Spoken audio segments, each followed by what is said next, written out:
from Brooklyn, New York. A culinary delight from artisanal grilled cheese sandwiches to red beans and rice. It's Arts Insight with Andrew Guidoni. Tonight, poet and sculptor Steel Neal.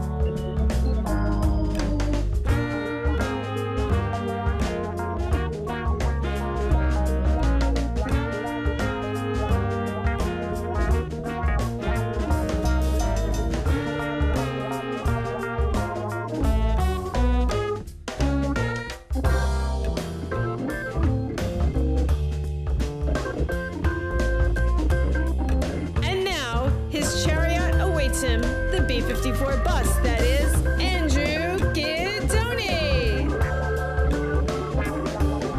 Welcome to Arts Insight, and I'm Andrew. Here on the show, we feature some of New York's finest neighborhood talent from all 5 boroughs of New York City. And once again, I'm glad you can join us on this, I don't know what day it is, but we tape this on a Sunday, certainly.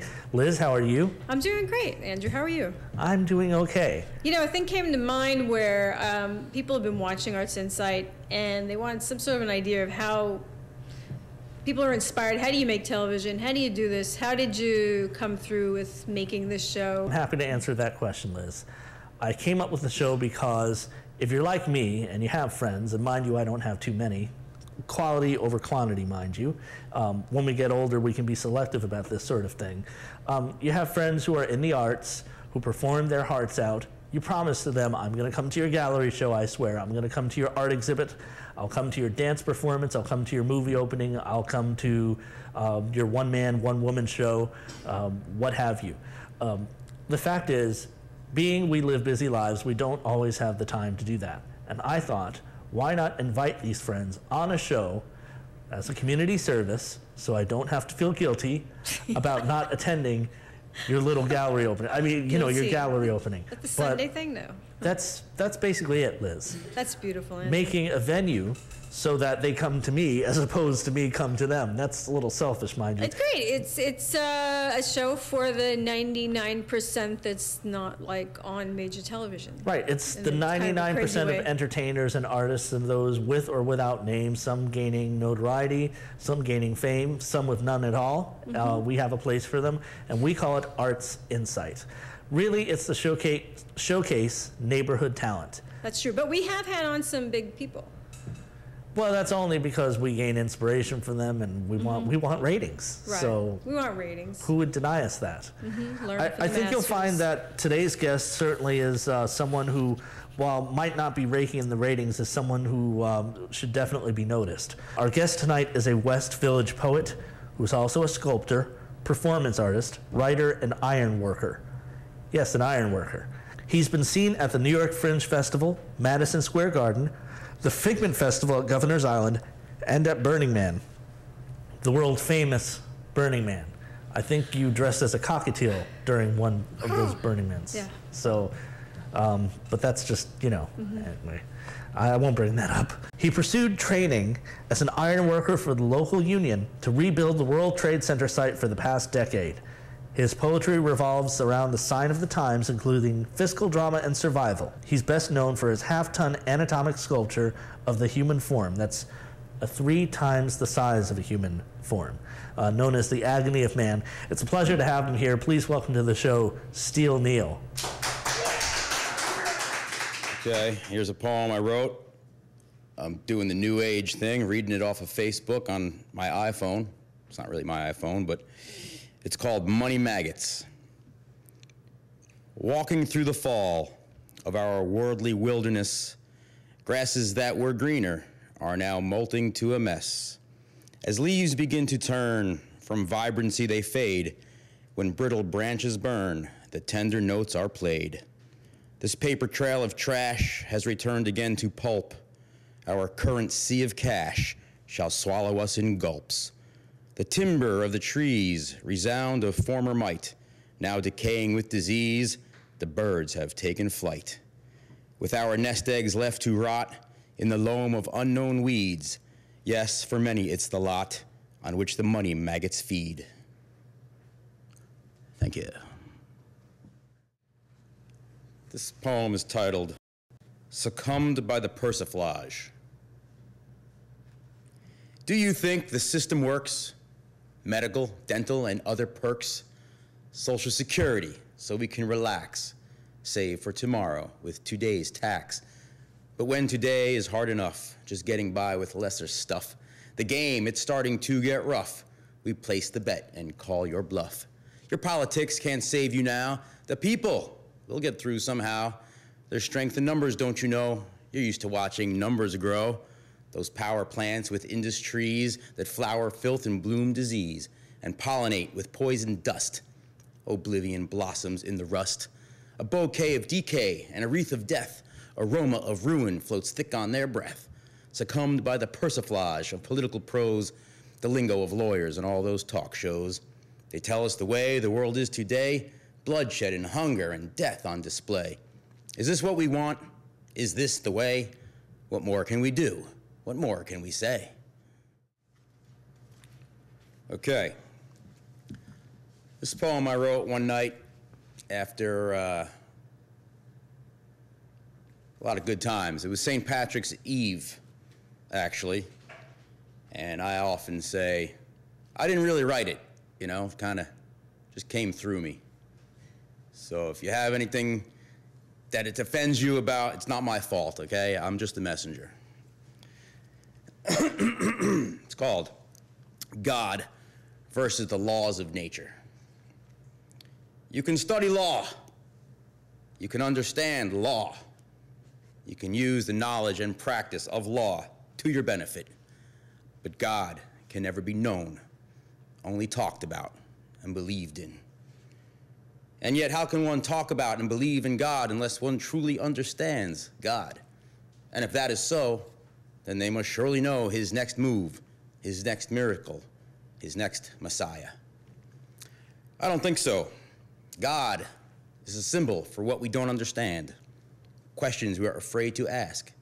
But law can be learned and mastered, hence human flight, the atom bomb, the microchip.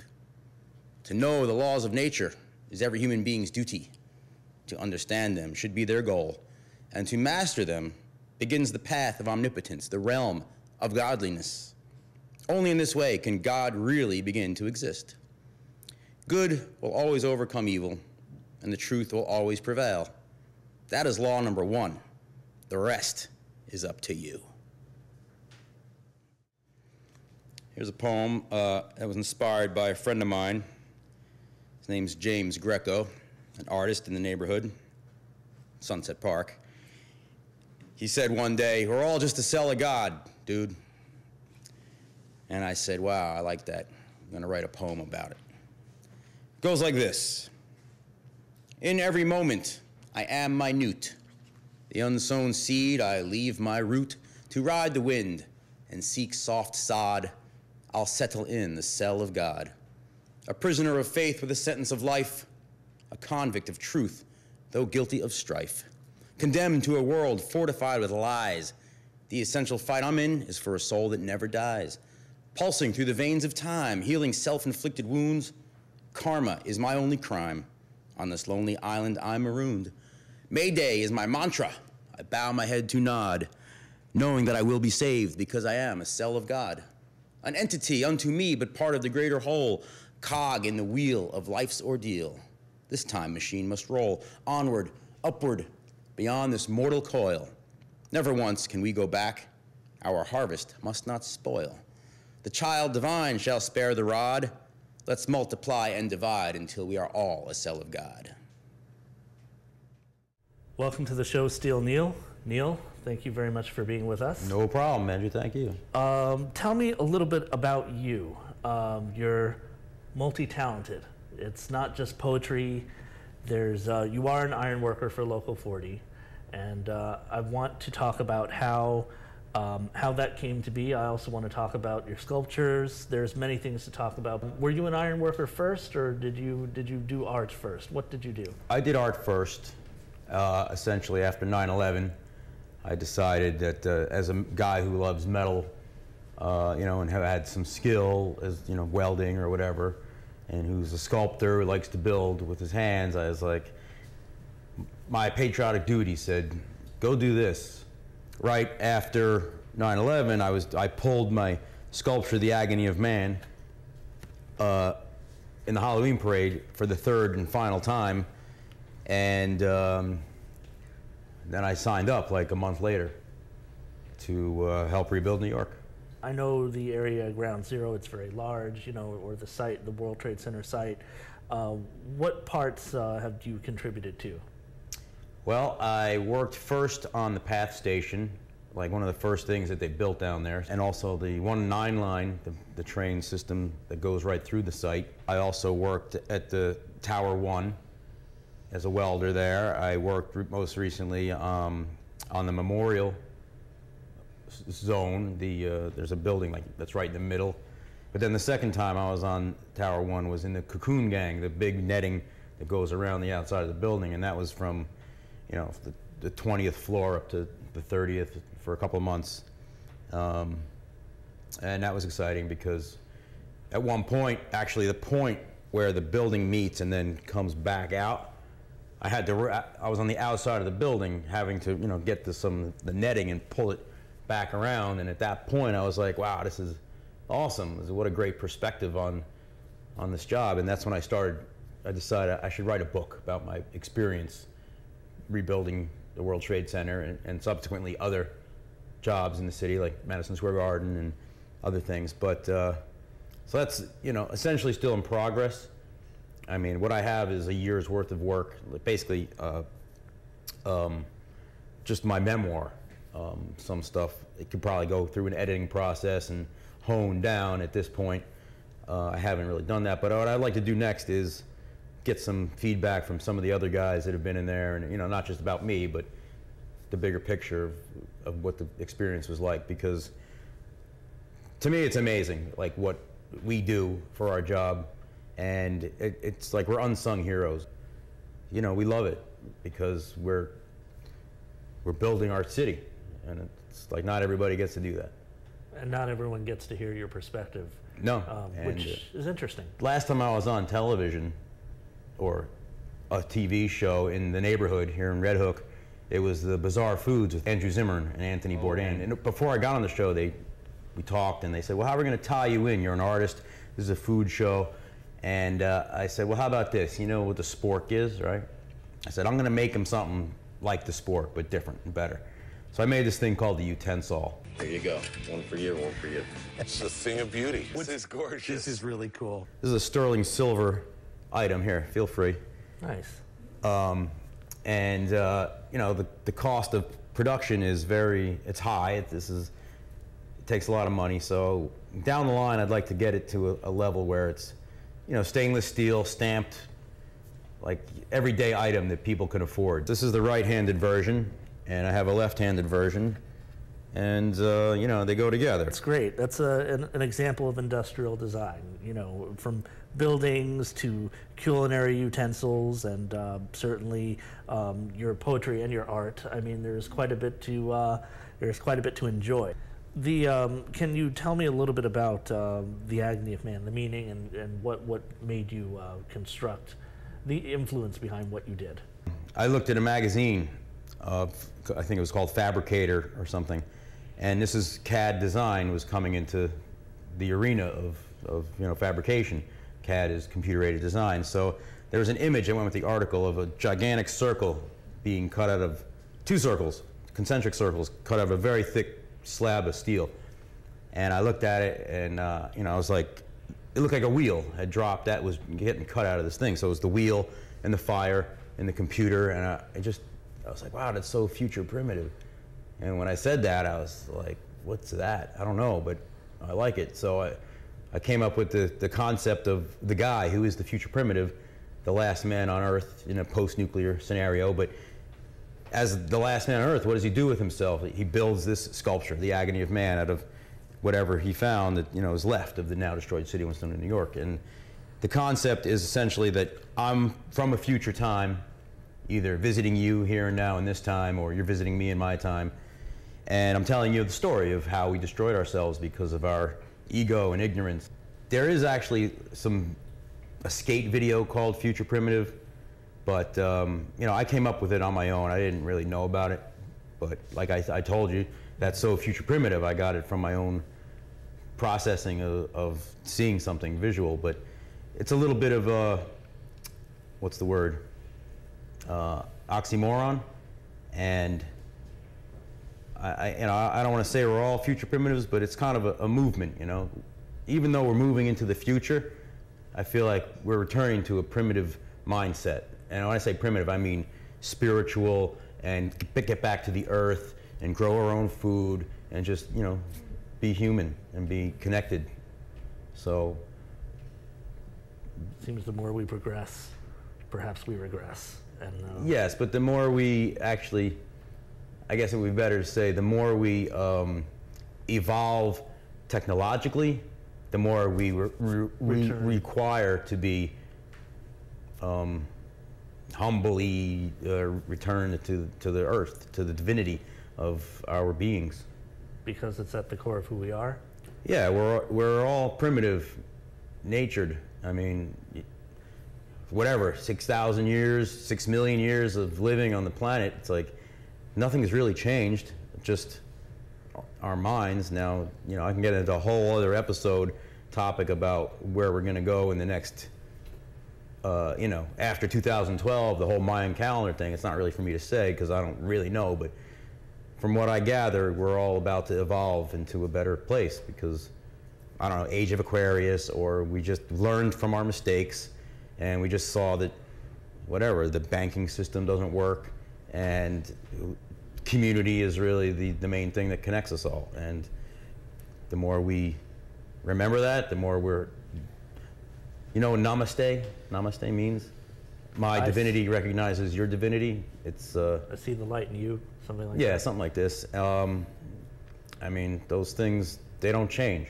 They shouldn't change. I mean, maybe we lost our way or took a wrong turn and trying to evolve, but the creator created a certain thing, and that we can't sway from that. It's just, as much as we try to be better than build a dam so that we can get the water to go, it's like, it's not going to work. The planet is huge, huger than any man's ego. But when I built the sculpture, you know, I was making it as big as I could and as best as I could. It's the first sculpture I ever made like it. I'd like to say that I believe that the reason I was able to build it was because of my study of martial arts. Because I had an intimate understanding of my physiology, and that helped me. I mean, I looked at some books, but no book was going to tell me how to translate what was inside of me into a steel sculpture. It was something that, just came through the process of my brain. And the other thing is, technically, I mean, if you looked at it, it's pretty much anatomically correct, but the substructure of it, the main parts, which are actually railroad track, trolley track from the MetLife building. That was where the first Madison Square Park is there. So Madison Square Garden, or whatever, there was like I think it was the first rail that was built was there. So it has like some real amazing construction history of New York in the sculpture, The Agony of Man. The way it's built structurally does not align exactly with like your bones and your hips. I mean, there's a variation. So, I had to tweak it and make it look better on the outside than it was on the inside. Not that it didn't look good on the inside, it's just, it had to be a certain way. But yeah, I just found material on the streets, New York City garbage cans, rebar from wherever, boilers, the whole head. The whole head, I found 2 boilers in a dumpster like at one time. I spent 3 years essentially like taking night classes, 6 semesters. And it was, I was into it, to say the least. I can tell. I can definitely tell. That's not the easiest thing to be able to see vision in I don't know what you call it, detritus, things that are thrown out, used goods, pieces of history, artifacts of history in your case, and still see the vision of retaining this anatomic shape. Has this been on tour anywhere where I think there was some mention of, is Burning Man correct? Was it at Burning Man? Yes, I drove cross country with the sculpture. Now the sculpture, I built it in the basement, right? And I knew I had to get it out of there some way, but the point that I was the future primitive, I mean, I built it in the spirit of the character, meaning my only tool was fire. Of course, I welded a few things for structural purposes, but everything else is cut with a torch, and the metal is bent or pounded or shaped, and it's all completely comes apart.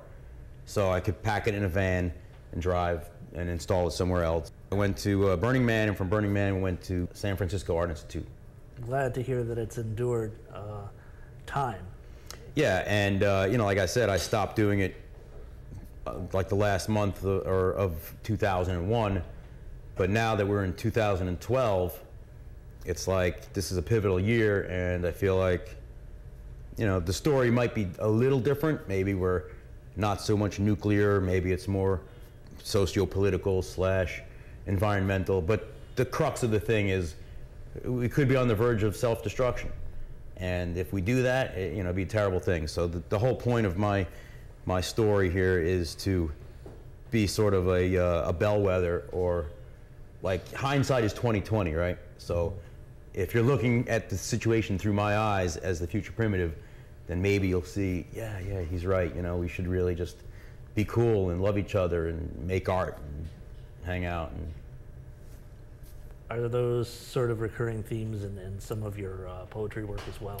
Oh yeah, I'm pretty much a high vibe kind of guy. Now, the cover of this book, you'll see it's called 20th Century Thought, but this is a poem I typed up on the typewriter in high school, like by hand. You know, this isn't typeset. It's just like I made it by hand on a typewriter in the shape of a gun. The name of the form of the poem is called pantoum, and this was the writing assignment. Write a poem in a pantoum form. Like, you know, if I wanted to write something about New York City, I'd do it in the shape of an apple.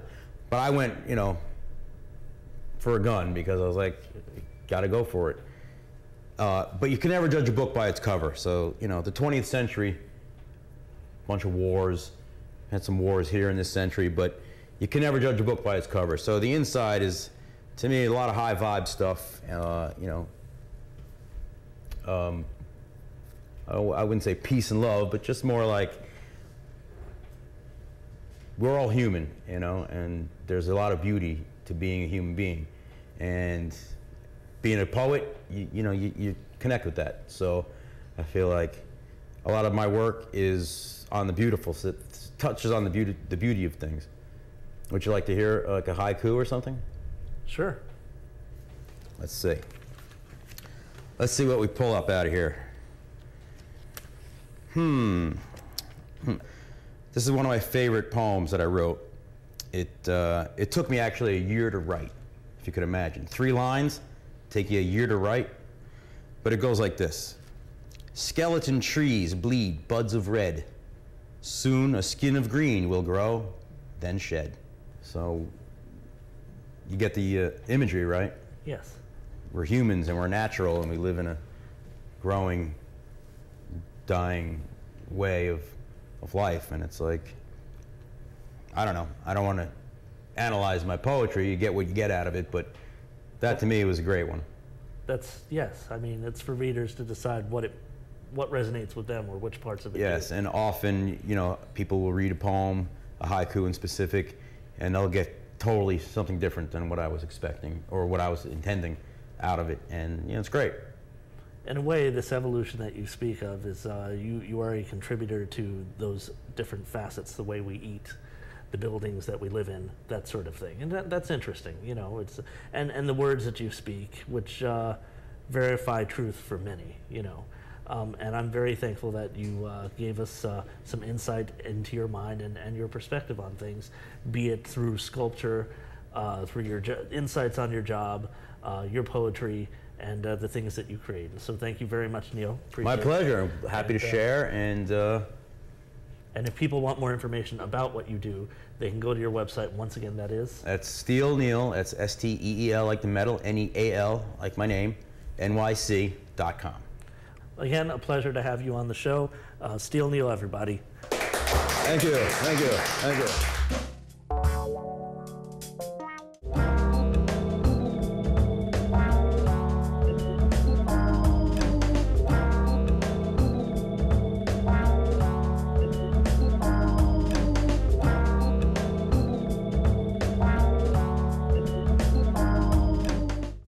Well, I want to thank my guest tonight, Steel Neal, and certainly all the folks who participated in Arts Insight Poetry Shorts. If you have any questions or comments, feel free to reach us at the Arts Insight hotline. The number is on your screen. Or care to email us, you can do so at artsinsightshow@gmail.com. And while you're there, why not visit our website, artsinsight.com, for guest suggestions or anything else that you might have on your mind. Thanks for watching Arts Insight. Make it a good one, and we'll see you next week. Thanks for watching.